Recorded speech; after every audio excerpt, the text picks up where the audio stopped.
Magandang hapon, Pilipinas at buong mundo. Naitay, kapuso, pahiram po ng 20 minutes ang inyong hapon. Ako po si Boy, and welcome to Fast Talk with Boy Abunda. Sa lahat po ng ating mga kaibigan sa Facebook at YouTube, sa lahat ng nakikinig po sa DZWB, welcome to the program. Napakaraming tao po dito sa studio. Mahigit 3,000 po ang narito. We have a very special afternoon dahil ang ating bisita po ay isang kaibigan. She was an Asian supermodel at 14 or 15 years old. Nagsimula ng kanyang karera dito sa GMA7 with Extra Challenge. And today, she is a very happy actress, mother, partner, and isang kaibigan. Naitay Kapuso, please welcome Femela Baranda.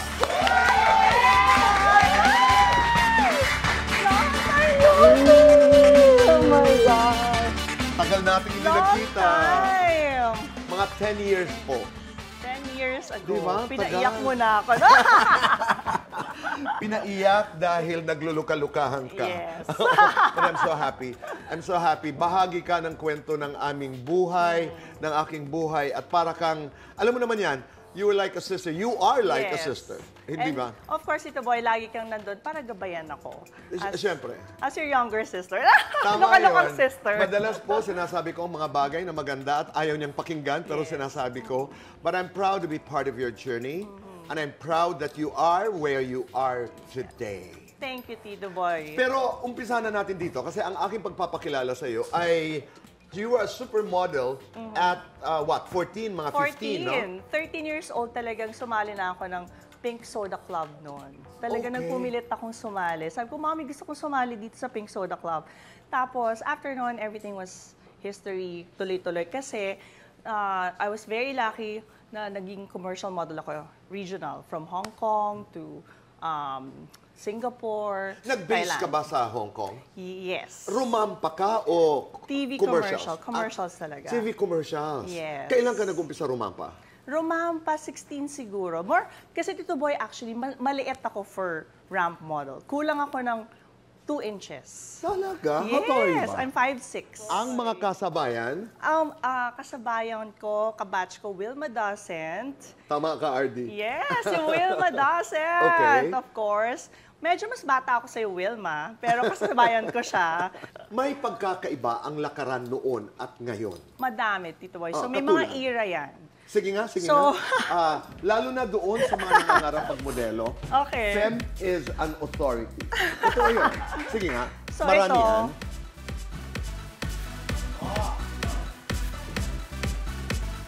very 90s. Sandali, i-workshop mo nga kami. Chang Susan, please. Oo. Mas alam yata ni ano to. Si Chang Susan, oo. Nag-modelo to si Chang Susan. My God, ang hirap na pala mag-rap. Yung panahon naman ni Giselle, may angat na. Oo, yan, okay. Mabigat talaga. 3, 2, 1, go, kabayo. Parang pangit sa akin. Hindi, maganda siya. Ano pang mga iba nun? So ngayon, ano So na yung kasi... aside from the may angat ang paa, Yeah, ngayon kasi kay Robbie Carmona era naman, very straight lang. okay, wala ring emosyon. May emosyon na yun? Fem, Wala, Tito Boy. Yun ang wala. Ang ganda, tingnan mo. Yung Robbie Carmona po is one of the best fashion directors we have. Let's So, try it. pang ano ako 90s ako. Hanggang tawid ng 2000. Yeah, ikaw 2000. Tito Boy yung ano, Robbie Carmona. Okay. Okay. Robbie Carmona, walang Style. emosyon. Oo. Tapos ikaw, Very 90s, all the... 90s. Yes. Ito naman yung may, ano, Si may Giselle angat. na kabayo. Okay. Okay. And... Hindi, ganun lang yun. Basta, mag-concentrate ka. 3, 2, 1, go!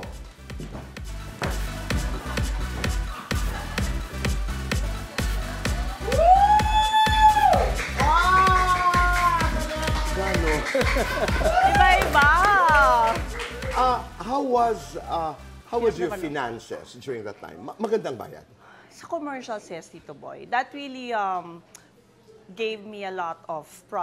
talagang marami akong kinita kasi dollars pag sa commercial. So, Okay. of course, coming from a not so well-off family, alam mo naman yung buong kwento ko. Oo. Hiningal naman ako kay ano? Oo, Chang. salamat natin. And then? So, talagang sinuwerte ako because regional siya. Meaning, isang commercial, they will pay me for the whole region. Like, to be aired in Philippines, Thailand, Singapore. So, malaki talaga yung naging ipon natin doon. Pero you also knew that merong lifespan. Yes. Kasi hindi ka naman pwedeng gamitin ng mga produkto na ikaw na lang at ikaw year after year. Yes. Diba? Ang lifespan talaga ng model, feeling ko hanggang mga early 20s. Yung ba ang dahilan kung bakit nagka-interes ang telebisyon sa iyo? Yes, so I felt, of course, 24. I remember I was turning 25. Medyo wala naman masyadong projects. And then, nagkaroon ng opening ang Extra Challenge. Miriam Kiambao was getting married. And of course, kaibigan naman natin si Miriam, Direk Rico noon, and then narinig ko rin. And they were looking for models or from iba-ibang field. So I auditioned. At mula doon, marami na ang ginawang mga shows. Nagkasama tayo sa isang palabas ng matagal na panahon. Ito tanong, how was that experience working with me and Chris? Oh my God, Tito Boy. Siyempre talagang ibang-iba rin. Siyempre si Chris pa. I love Chris. Talagang lahat pupunahin niya yan. Pupunahin niya ako mula ulo hanggang paa. Si Tito Boy naman, bibigyan ako ng advice na minsan, mostly hindi ako nakikinig kasi matigas ang ulo ko. I was 20, in my 20s. Right. Medyo talagang kung babalikan ko rin sana talaga lahat, pinakinggan ko lahat ng advice mo at hindi na ako in love. Parang mapipilitan yata akong magsalita. Di ba, Tito Boy, ayoko na yung... No. But I will take nga as a lesson then. Yung mga pinagdaanan ko in my 20s, it's a journey. But working with you guys really taught me how to be strong and how to be on your toes. Being in this showbiz, iba rin talaga. May mga panahon nung you're working with me and Chris that you wanted to go home, walk away. Yes! Meron? Oo, Tito Boy. Si Ate Chris pa talaga. Oo naman. But of course, more on, siguro yun nga, yung pressure. Nakakaba. And then yung mga interview.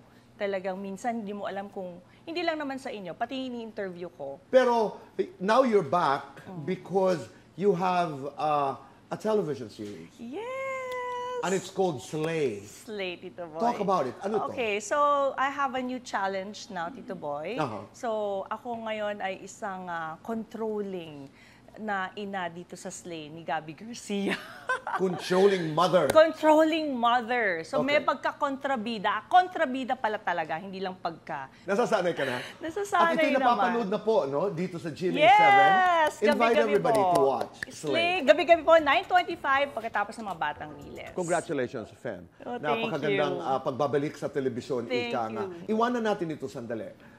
I remember, how old is Kim now, your Oh my daughter? God, 26. 5, 26, mga ganun.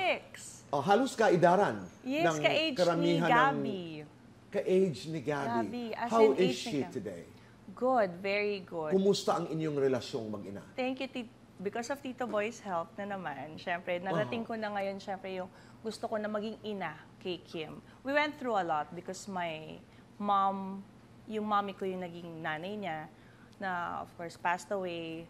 And yung big big challenge namin or malungkot na parte ng buhay namin yon. So ako na yung gusto kong maging nanay ni Kim. Mahirap for me to do it that time kasi nga ako yung medyo maturity level, ibang-iba pala talaga, Tito Boy. Ibang-iba yung maturity na naisip ko na ako. Sa nung 20s ako, talagang isip bata. Hindi ako handa. Hindi you kaya. became a mother at 19, Yes. you were pregnant at 18. Yes. Pero kaninong desisyon? Kasi ang pinagdaanan ni Kim, naalala ko pang kwento, una, ipinakilala mong pamangkin. Pamangkin, yes. Hanggang naging kapatid. Yes. Kaninong desisyon yung itago muna natin siya? It was my mom's decision. You agreed to that? I agreed to that. Bakit? Because the time kasi as a model talagang maraming morality clause, marami akong contract na mawawala, nakakontrata ako sa ganitong product, shampoo, sabon, lahat yan, they're very strict sa morality clause. So kapag sinabi mo no na I have a child out of wedlock, nasa clause yun na talagang mawawalan ako ng trabaho. But sobrang ibang-iba na ngayon, di ba? Ngayon talagang lahat yan accepted naman. Right. So, That time I had to do it for my family para hindi kami mawalan ng income, syempre. Because you were the breadwinner. I was a breadwinner. Nagkaroon ba kayo ni Kim ng pag-uusap bago ka nagsalita noon? Yes, Tito Boy. Mga siguro few years before ko siya i-announce sa TV, nag-uusap na kami ni Kim. And I told her the truth na ako'y talaga yung nanay niya, I'm the mom. And medyo nahihirapan siya kasi talaga para kami magkapatid up to now. Actually, parang kaming sister. So, Pero may resentment ba ang bata? alam mo, swerte ako, Tito Boy. Hindi siya nagalit sa akin. Wala siyang, feeling ko naman walang resentment. Naintindihan niya? Naintindihan niya. Does she have a relationship with her father? Meron na, Tito Boy. Meron na.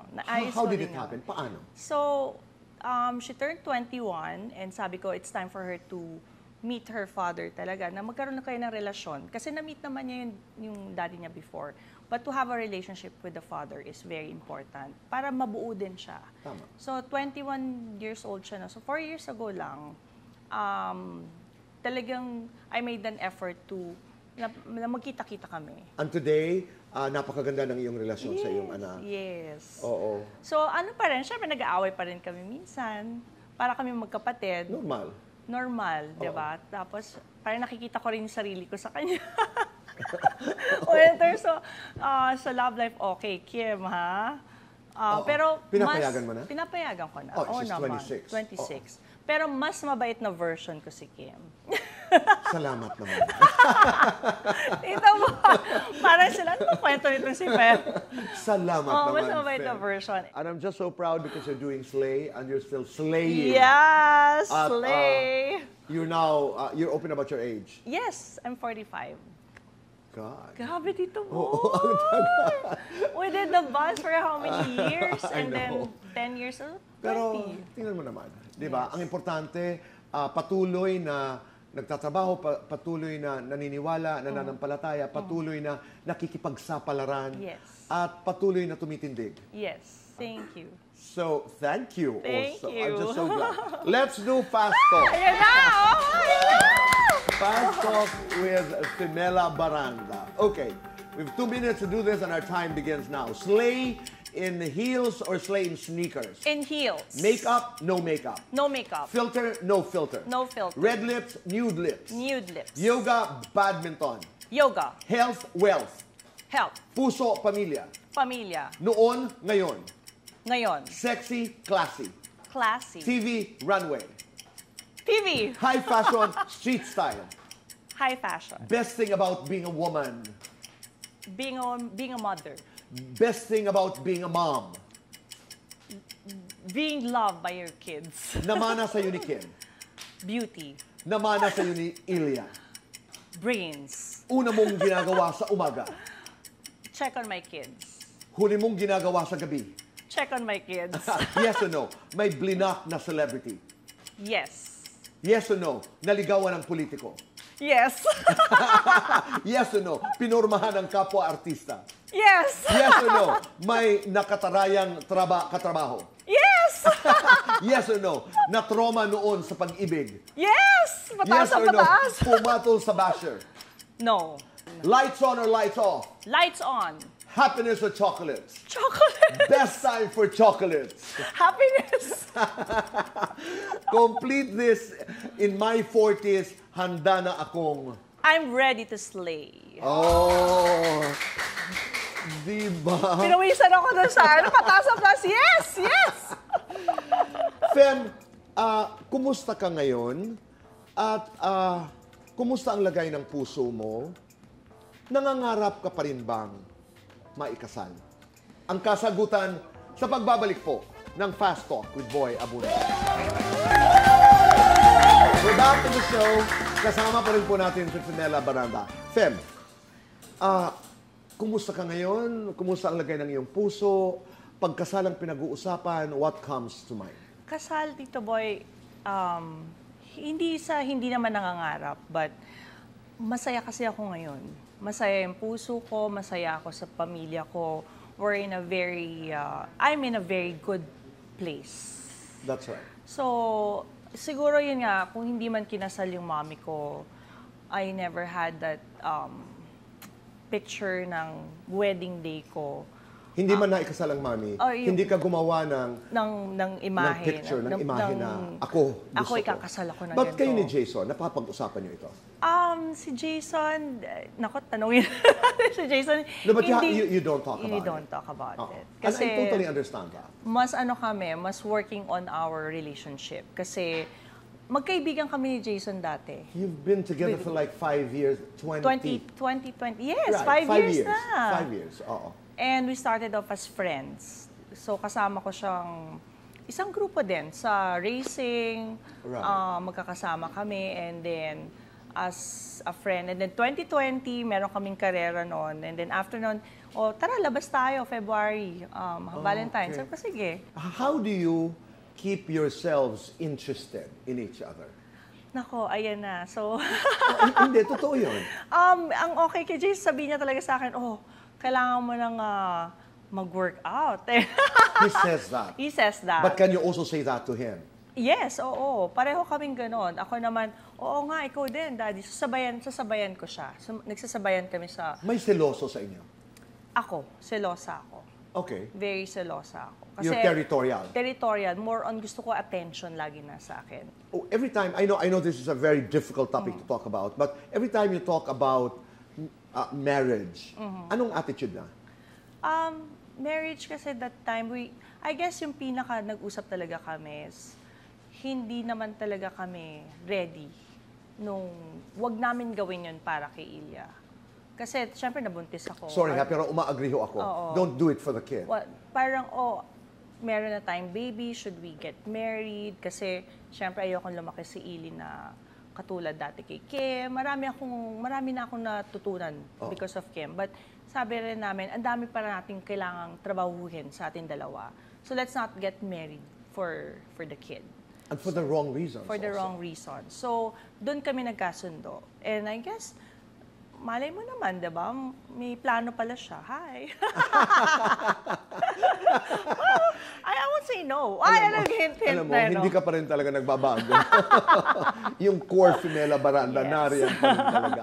But I really wish you the best. Thank you. I really wish you the best. Thank you. At sana'y umpisa ito ng panibagong karera sa telebisyon. Yes! At sana'y tuloy-tuloy din yung masaya lang. Thank you, Tito You know, Boy. a happy life. Thank you, Tito That's Boy. what your friends, that's what I wish for you, a happy, happy life. Thank you, Tito Boy. And I'm very lucky and happy to be given this chance. Alam ko marami rin ako, syempre, mga maling desisyon nun.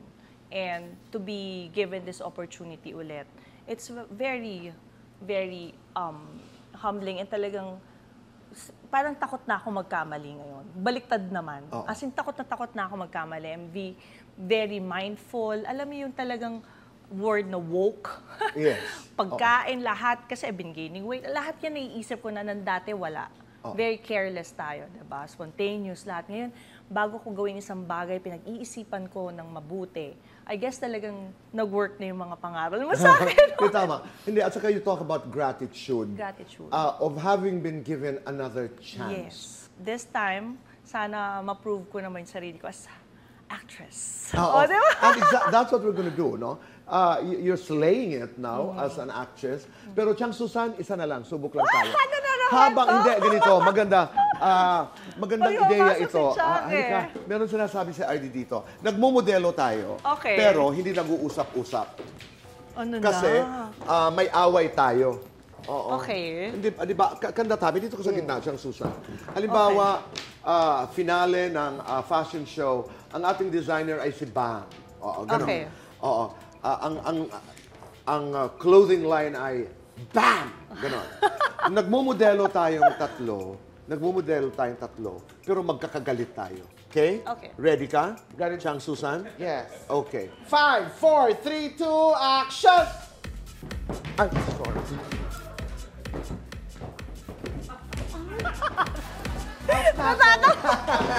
Sorry po! Sorry! Chang Susan, maraming salamat. For that, meron kang Best Supporting Actor. Diba? Fem, maraming salamat. Thank you, Tito Boy! Thank you so much! Maraming Thank you, salamat. Tito And God Boy. bless you. Thank Once you, again, God bless. supportahan ho natin ang Slay. Invite everybody. Please support Slay Monday to Thursday, 9:25 p.m. po after Batang Riles. Nightlight Kapuso, maraming salamat po sa inyong pagpapatuloy sa amin araw-araw. Sa inyong mga tahanan at sa inyong mga puso. Be kind, make your nanay proud, and say thank you. Do one good thing a day and make this world a better place. Goodbye for now, and God bless.